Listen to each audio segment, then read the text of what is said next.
Bonjour les randonneuses, bonjour les randonneurs et bonjour à tous. Aujourd'hui avec notre ami Romain, nous allons vous faire découvrir le château de Lunéville. Lunéville en Meurthe-et-Moselle, dans la grande région. Et on va à la rencontre de monsieur Alain Philippot, qui est directeur du site. Bonjour monsieur Philippot, Alain Philippot, Oui. de nous accueillir déjà, merci bien. Et nous sommes au château de Lunéville. Je voudrais un peu savoir l'historique, et comme vous êtes le spécialiste du musée, nous expliquer un peu tout ce qui se passe dans ce château de Lunéville. Alors, effectivement, dans une actualité récente, qui date de 2003, vous le savez, le château a brûlé. Une grande partie. Une grande partie. La partie la plus importante, puisque c'était les appartements ducaux.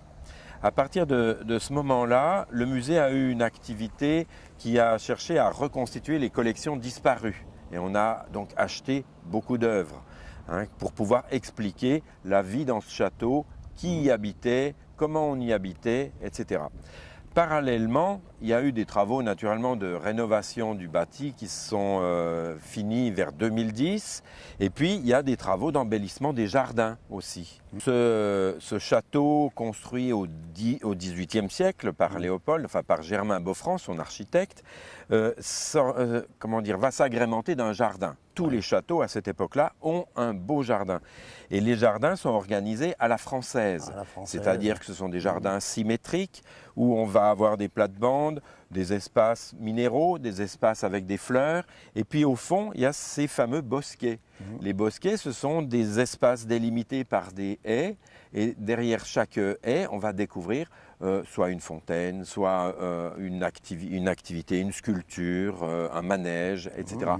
À l'époque, au XVIIIe siècle, les jardins sont un peu des Disneyland. C'est des endroits où on va vraiment trouver du plaisir. Où toute la cour se réunissait pour Alors, où Stanislas, par exemple, qui va succéder après Léopold et François III, Stanislas, lui, va les embellir avec des constructions. Il va construire des petits pavillons qu'on appelle les folies. Il va construire, par exemple, le kiosque, un bain turc, où il va emmener la cour justement pour trouver des moments agréables. Il va construire le pavillon de la cascade au bout du canal. Donc là, il y a des jeux d'eau, donc on peut aller s'y promener l'été, et c'est très agréable, et où on peut faire des dîners dans la salle de ce pavillon de la cascade.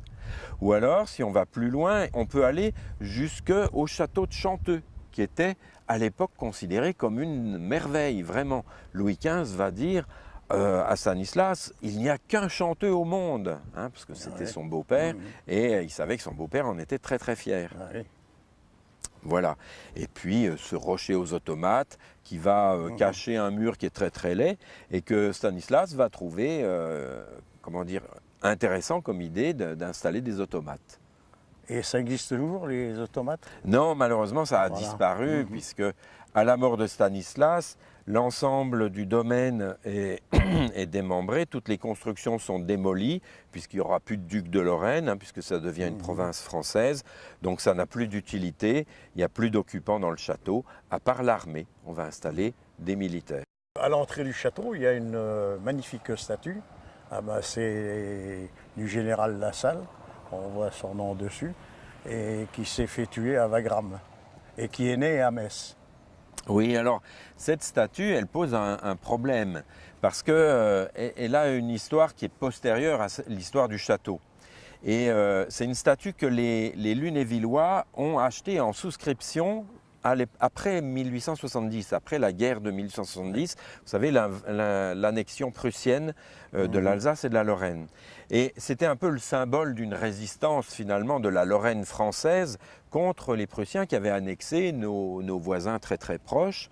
Et le souci, c'est qu'aujourd'hui, si on veut restituer un espace 18e, il faut que cette statue se déplace, parce qu'elle n'a rien à faire au milieu de la cour. Ses dimensions sont disproportionnées, elle est beaucoup trop grosse pour un monument 18e, elle est en plein milieu de l'axe, et vous le savez, l'axe au XVIIIe siècle, les symétries, c'est extrêmement important. Donc voilà, c'est c'est intéressant pour l'histoire locale, mais malheureusement, c'est pas sa place au château. Donc on peut l'installer ailleurs à Lunéville. Alors vous voudriez l'installer dans Lunéville alors? On pourrait très bien. Vous savez, la statue de Louis XIV qui était au milieu de la cour à Versailles, elle a glissé jusqu'au milieu du parking en bas du château de Versailles. Oui, oui. On peut suivre le même exemple. Et comme Lunéville, c'est le petit Versailles lorrain, voilà. Ça suit son histoire. Oui, vous savez pourquoi on disait le petit Versailles lorrain? Ah non, vous allez me le dire. Voilà, parce que à Lunéville, comme à Versailles, on avait une cour autour d'un souverain. Il n'y avait pas beaucoup d'endroits dans l'Europe où on avait des cours royales ou des cours ducales. Et le duc de Lorraine était un vrai souverain qui régnait sur un territoire quand même important, la Lorraine, et qui avait les pleins pouvoirs sur ce territoire, comme le roi de France. Et quand Voltaire arrive ici, il est content parce qu'il trouve une cour comme à Versailles, c'est-à-dire des courtisans, des gens instruits, des gens cultivés, des philosophes, des gens avec qui on peut discuter. Alors que s'il s'était baladé partout ailleurs en France, il n'y avait pas d'équivalent. Bon, alors voilà, expliquez-nous voir où nous sommes en ce moment. Alors, nous sommes dans une grande pièce, une antichambre qui s'appelle la salle de la livrée.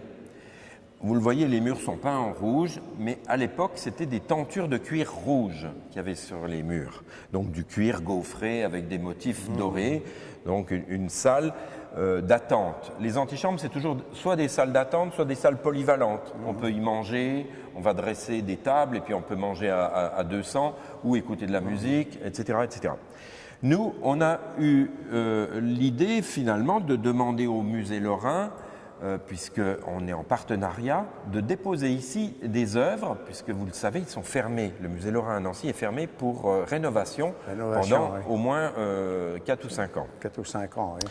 Donc on leur a dit, ce serait bien si on avait les portraits des ducs qui ont habité ce château ou qui l'ont fait bâtir, et puis quelques objets emblématiques en rapport avec le Lunévillois, comme le rocher aux automates. Donc là, vous le voyez, des portraits officiels de Léopold, son épouse, Élisabeth Charlotte d'Orléans. Ce sont eux les constructeurs, les bâtisseurs, les premiers propriétaires du château qui vont le faire construire au début du XVIIIe siècle. On a le portrait de François de Lorraine qui va quitter la Lorraine pour épouser Marie-Thérèse d'Autriche. Et en épousant Marie-Thérèse d'Autriche et en quittant la Lorraine, il va laisser un trône vacant. Qui va-t-on mettre sur ce trône? Eh bien, le roi Louis XV a l'idée de mettre son beau-père, Stanislas Leczinski, ancien roi de Pologne, et assez difficile à loger en France, donc on va lui proposer le duché de Lorraine. Ça permettra à sa mort que la Lorraine, qui était un État indépendant, en 1766. En 1766, la Lorraine devient donc française. C'est une province française de plus, et l'intégration s'est faite facilement et lentement, puisque le règne de Stanislas a duré 30 ans, 29 ans, ici en Lorraine. Alors vous le voyez, c'était des murs qui étaient en attente de la construction de l'aile symétrique du château. Mais personne n'avait d'argent. Ni Léopold, ni Stanislas, voilà, ni de besoin. En plus, c'est une zone qui est un peu marécageuse, donc c'était un peu compliqué à construire. Donc on a abandonné l'idée très tôt, mais il y avait ces murs qui étaient assez laids. Et Stanislas a donc l'idée un jour de demander à son horloger, mécanicien, ingénieur, tout ce que vous voulez, qui s'appelait Richard, François Richard, il lui demande de construire des automates. C'est lui qui a fait tous ces automates. Alors ça ressemble à un tableau mouvant. À l'époque, on aimait beaucoup les tableaux qui étaient percés avec derrière un mécanisme d'horlogerie et on voyait des petits personnages qui bougeaient. C'était vivant, quoi. Voilà. Donc là, il a fait réaliser ces automates. Il y en avait 86, puis après, on en a rajouté 2, donc 88 automates au total, qui reprennent la vie d'un village, donc la vie paisible d'un village, parce que Stanislas était un philosophe et il aimait beaucoup, évoquer cette vie saine et cette vie idéale finalement de gens qui s'entendent bien, qui travaillent pour le bien commun, etc., etc. Donc voilà, en 2003, l'incendie a pris à l'étage, dans les combles, dans un tableau électrique derrière la chapelle. Le grand malheur, c'est que ce soir-là, il y avait un vent infernal, un vent à plus de 100 km à l'heure, qui soufflait d'est en ouest et qui a donc propagé l'incendie très rapidement et qui l'a alimenté toute la nuit. Il n'y a que quand le vent s'est arrêté le matin que les pompiers ont pu éteindre les flammes. Donc la chapelle a été totalement détruite. Elle a été restaurée de façon exemplaire parce que non seulement donc, on a récupéré les fûts des colonnes qui étaient tombés au sol, on a reconstitué ceux qui étaient brisés, mais ce qui était intéressant, c'est que c'était un chantier où tous les corps de métier travaillaient ensemble, puisque, vous le voyez, on a les tailleurs de pierre qui ont monté les colonnes en bas. Ensuite, il a fallu reconstituer la tribune. Là, c'est les charpentiers qui ont refait une tribune en bois, qui est décorée avec des stucs, avec du plâtre.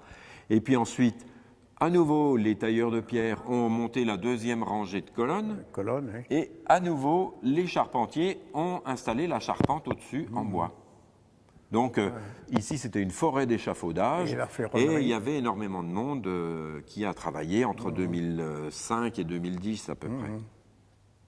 Alors c'est vraiment l'aile qui a souffert le plus. Oui. Alors vous le voyez, Boffrand avait eu la commande de cette chapelle en 1719 parce qu'il y avait déjà eu un incendie. Donc quand Léopold veut un agrandissement de sa chapelle, il a une fois de plus pas assez d'argent.